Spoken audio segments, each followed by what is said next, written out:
I had taken Ambien before, and each time I took a 10 mg tablet, it would usually give me double vision for a while, which I for some reason thought of as cool.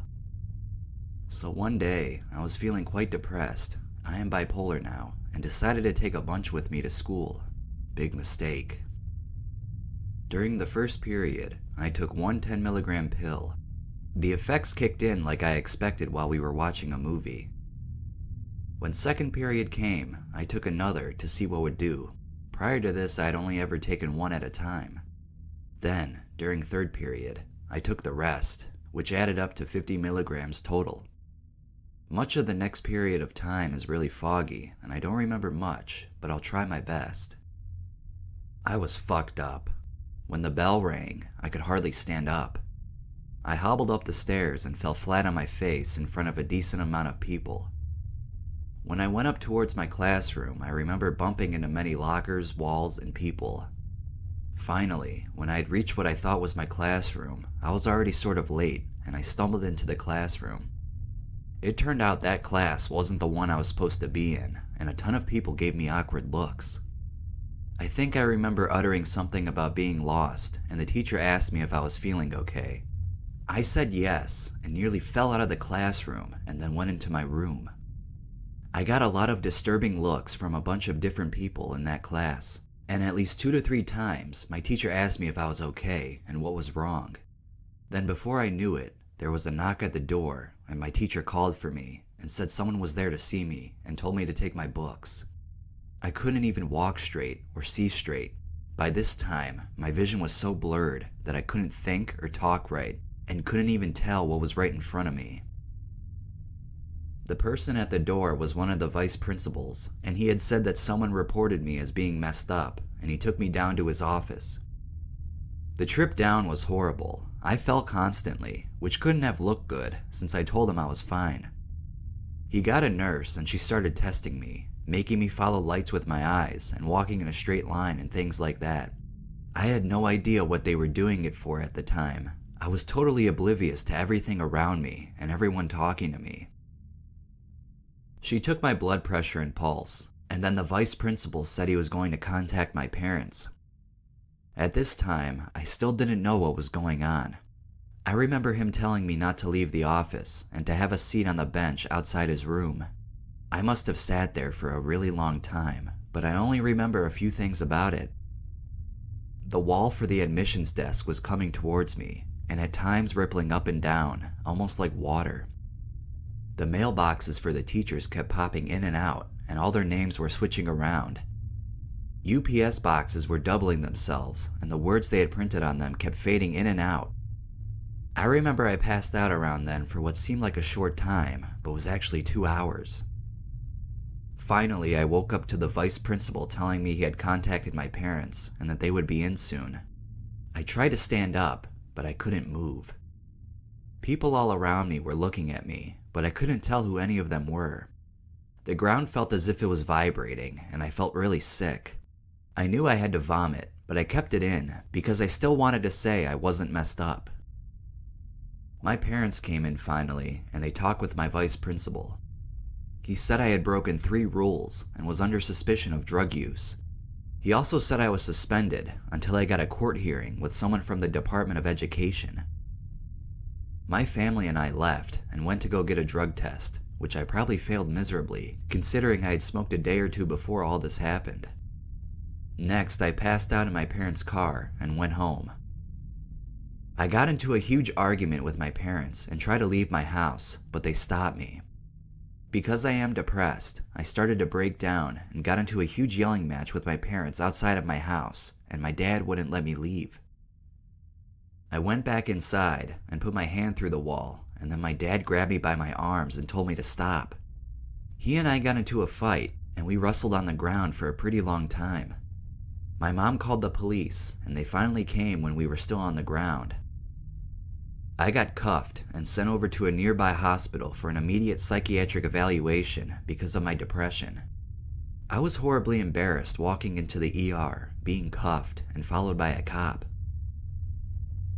The hospital was really backed up, and before I even got seen, I'd been there for 6 hours waiting. The entire time, I kept fading in and out of being awake. Finally, we got seen, and the social worker who evaluated me recommended that I needed to stay for 3 days for further evaluation because he thought I was schizophrenic. He diagnosed me as being bipolar and said that my regular medicine for depression wasn't strong enough. They tried to keep me there, but I finally convinced my parents about an hour and a half later to sign me out of the hospital against medical advice. I must say, that was the most dramatic and horrible experience of my life thus far. If you're going to mess around with Ambien, make sure you do it in a safe place. I would recommend not doing it at all. Even though you trip pretty hard, it's not worth the side effects, and with my experience, I regret doing it at all.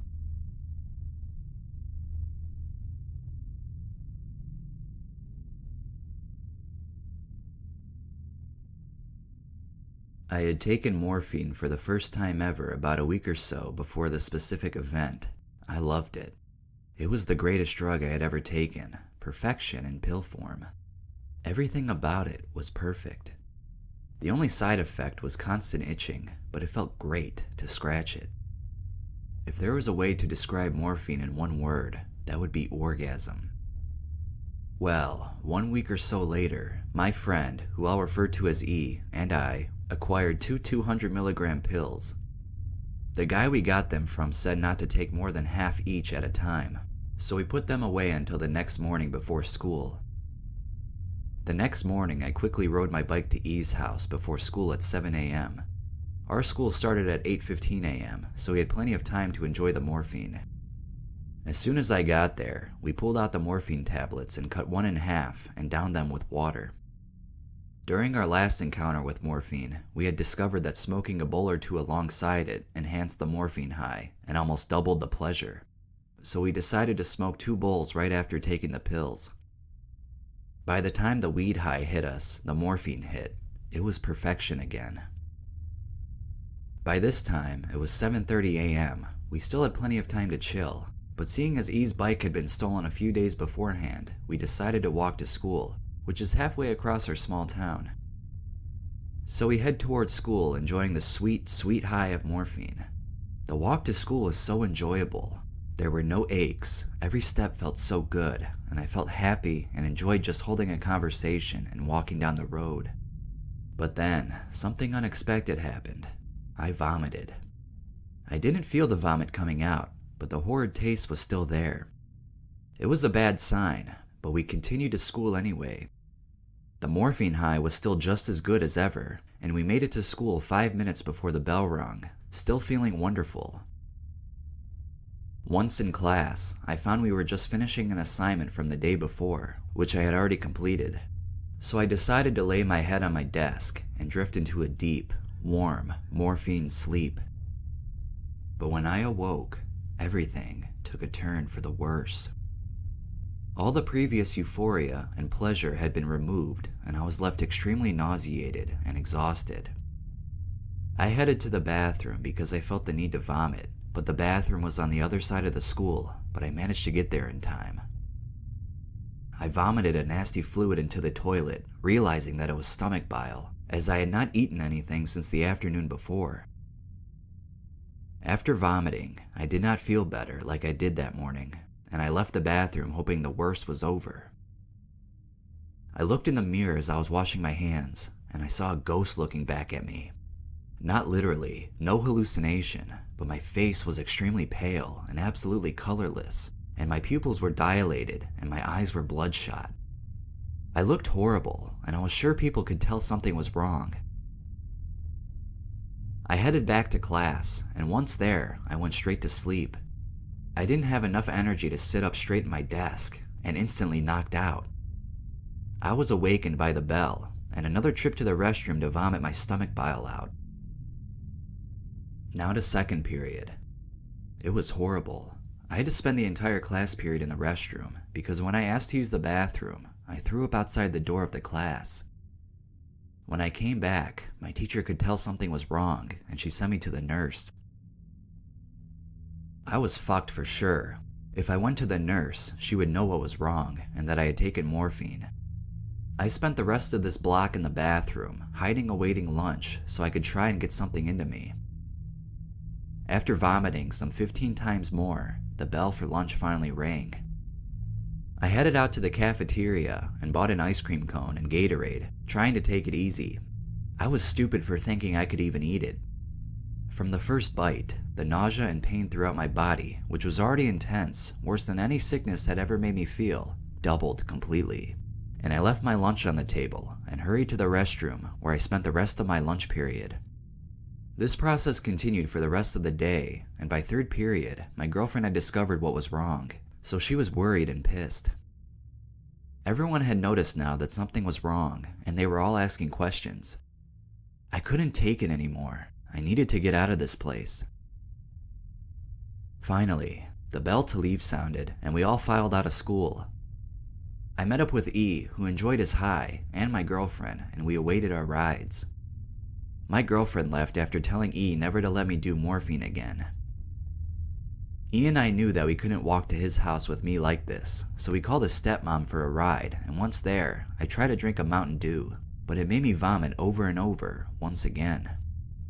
It was then that I decided I had to go home, even if I felt like I was dying.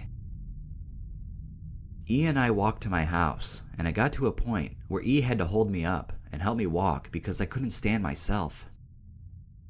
Once I finally reached my house, I went up to my room and laid down with a bowl for vomit and suffered the remainder of the morphine out of my system. Finally, it was over, and I learned the problem behind this. I talked to the guy we got the morphine from, and he said he forgot to tell us to eat before taking it. Damn it. I can't believe all that pain I suffered, just because a simple thing like not eating. Still, I loved the morphine more than any other substance the first time I tried it, but I will never touch it again, not after vomiting my brains out. How can something go from so good to so horrible, just because of a simple mistake? Maybe I'll never know.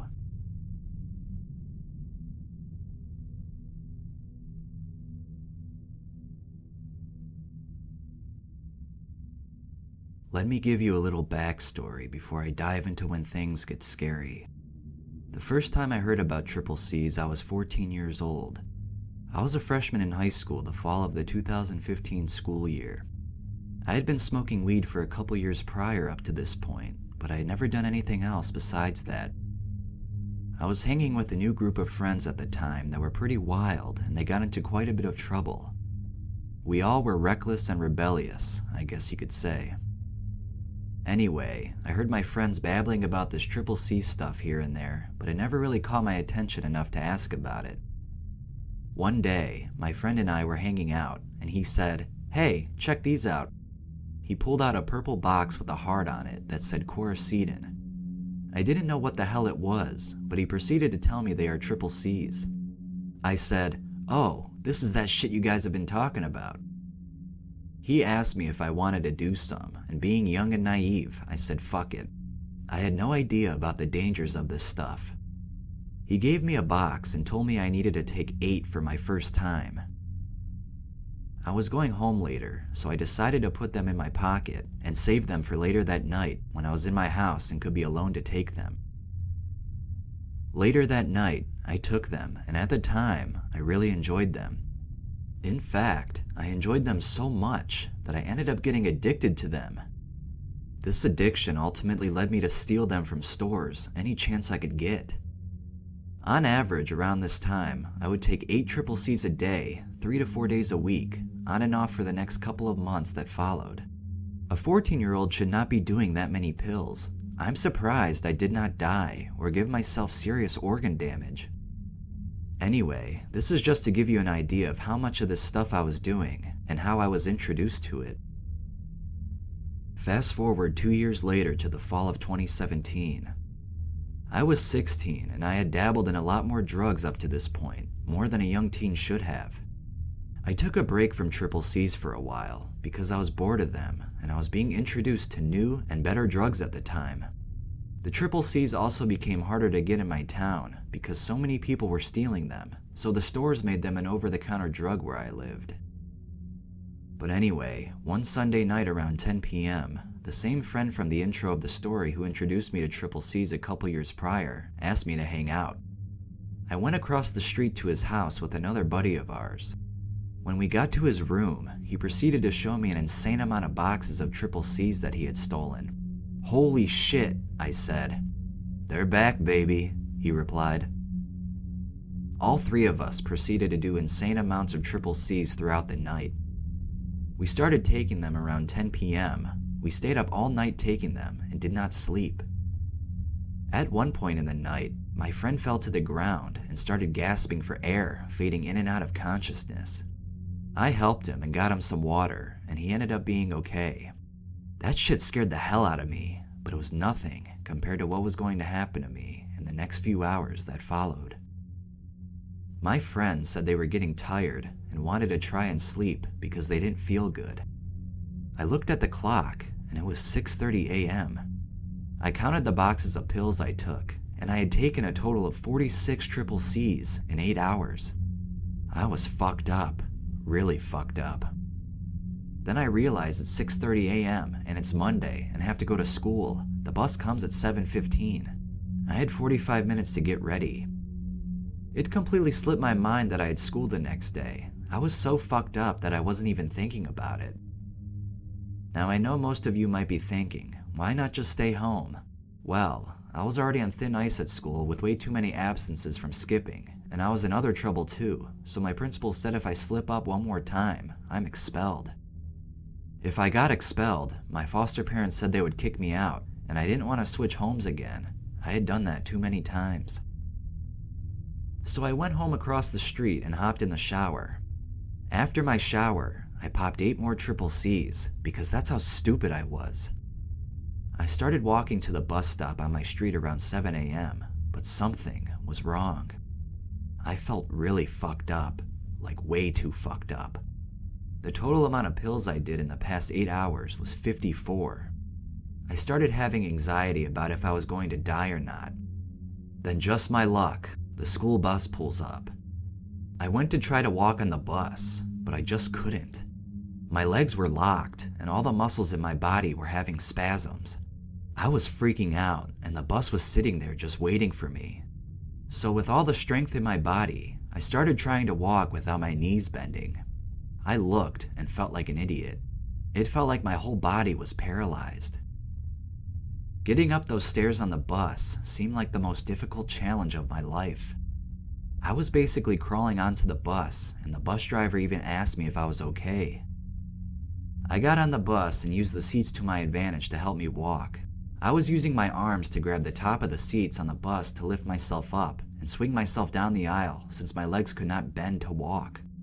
Everyone was looking at me like a freak, and inside I was having a horrible panic attack. Unfortunately, the only space in the bus I could sit was near the back. I finally got to the back and we started driving to school. I was freaking out, but oh boy, if you thought getting on the bus was hard, you should have seen me try to get off of it. We arrived at the school and I did the same strategy I used with the seats before to swing myself down the aisle. But when I got to the front of the bus and went to walk down the stairs, my legs were still locked and I couldn't bend them. So I fell down and almost smashed my face on the pavement. I felt completely paralyzed. I don't know why my muscles were having spasms and why I could barely walk. I'm not sure what ingredients in these pills at high doses do to your body, but this happened to me. I walked into the school like some kind of double peg-legged man.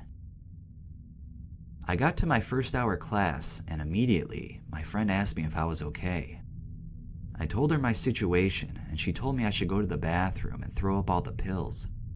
With feeling like there was no other option, I went to the bathroom and started to vomit. It felt like there was a knife in my gut and my puke was red. I didn't know if it was red from the color of the Triple C's or if I was puking blood. I stayed in the bathroom stall for the whole period of that class, and I ended up texting a friend to come pick me up from school because I felt too fucked up to be there. I was getting more fucked up by the second, and the puking made it more intense. I started to cough and gasp for air. I felt like I couldn't breathe. I felt my pulse, and it was super faint. That scared the shit out of me. I thought my heart was just going to stop beating, and I saw these loops in my head of me dropping dead to the ground. I envisioned the paramedics putting me in a body bag and carrying me out of the school bathroom as all the kids and staff watched in tears. I envisioned my funeral and all of my family crying, putting my body to rest. I was thinking of all this on a constant loop. I snapped out of it because my phone notification dinged loudly. My friend texted me and said they were there to pick me up. I stumbled out of the bathroom and walked down the hall to a side exit. I exited the school, walked to the car, and got in. My friend dropped me off in my house, and luckily, there was no one there. I was alone. I felt just a little bit better, but then of course, just my luck, I got an incoming call from my foster mom. I pick up the phone and I hear her say, "You really think you could just skip school?" What the fuck, I think to myself. How does she know that this fast? She then told me that the school called her because they saw me leave on the cameras. "Your school counselor is on his way to get you and bring you back to school," she said to me. "Are you serious?" I asked. "Yes, so get your ass outside and wait for him." Then she hung up the phone. I couldn't believe that my school counselor was on his way to get me and take me back to school. I literally thought she was lying. Sure enough, 5 minutes later, I see a truck pull into my driveway and my school counselor gets out of it and walks to my front door. Keep in mind, I'm still high as fuck on these triple C's. He knocked on the front door and said, "John, I know you're in there." I slowly opened the door and was met face to face with him. "Thought you could skip today, huh?" he asked me. "Sorry, I just don't feel good and didn't want to be at school, so I had my friend pick me up," I said. He asked me why I didn't just go to the office like a normal person would and call home. I told him I didn't know. I was so high out of my mind, I didn't even know if this was real. We got into the truck and started driving back to school. He was trying to make conversation with me about my life and school behavior and was asking me all these questions. I was sitting in the front passenger car seat next to him, with my head turned in the complete opposite direction, staring out the window, disconnected from reality, wondering if this was even real. I started to think I died in the school bathroom and that I was not real anymore. I thought I was in hell. We got to school, and he walked me to in-school detention. I sat in the back of the room with my head down until the remainder of school was over. I was like a zombie. I got on the bus and went home and passed the fuck out. I woke up the next morning and felt high still. I was foggy for a couple days after as well.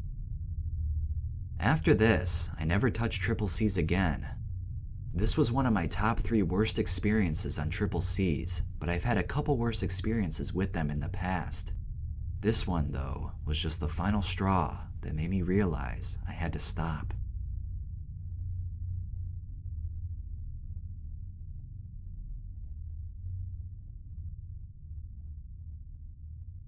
To begin, I am a 17-year-old high school student who over the past summer was introduced to tweak, crushed crystal form for snorting crystal meth, by my ex-boyfriend.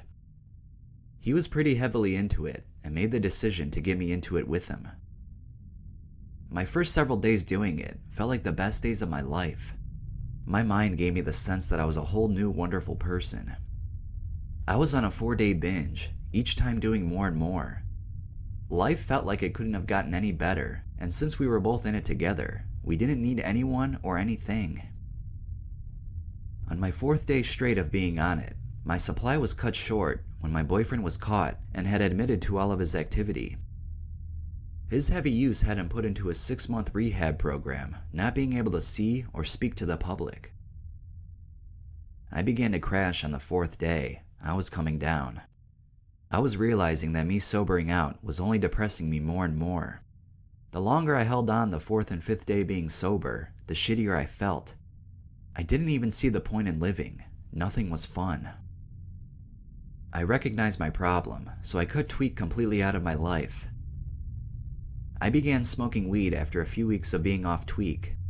The weed seemed to relax me. It was pretty much a natural antidepressant that has the power to calm me down without the come down. Several more weeks later, I began having a strong craving for tweak, even though I really knew that I shouldn't have it. There was a great hookup that someone referred me to, and I began stealing money from my dad, who stupidly never ended up noticing his six $20 bills missing every week. I decided that tweak was the only thing that could keep me happy and perfect, and really skinny too, so I kept buying it every week. After tweaking for about 3.5 weeks non-stop, I got called into the dean's office. The dean told me that several of my teachers had noticed my signs, and she told me that if I fess up, it will all help me in the end. I denied it, but the next day, I was called up into the office to speak with a police officer. I looked like complete shit. I didn't eat or sleep for 4 days. There were bags under my eyes, and the police officer told me that if I didn't confess, they would give me a drug test, and I would be in even more trouble if I was caught. I confessed, and they had put me in writing. I was sent to a mental hospital because my dad didn't want to spend the $700 a day rehab expense. I was expelled from my school and all California public schools. The mental hospital made me feel like a worthless piece of shit. The people there were fucking crazy, and I wasn't one of them. I didn't belong there. I swear, that experience was the worst I have ever had, and after a week of being there, I changed personalities about 1,000,000 times. I swore to myself that I would never do it again, but after I had been home for just 3 days, I started up once again. The story continues into a lot of detail here, but the point is, I ended up getting caught again. I have been enrolled in a full-time 24-hour surveillance outpatient program 1,000 miles away from here. I am online now in my 4 hours left at home, pretty much just to find out all the info I can about meth before I go to the program. They haven't told me much details, but tweak has fucked my life over 100%.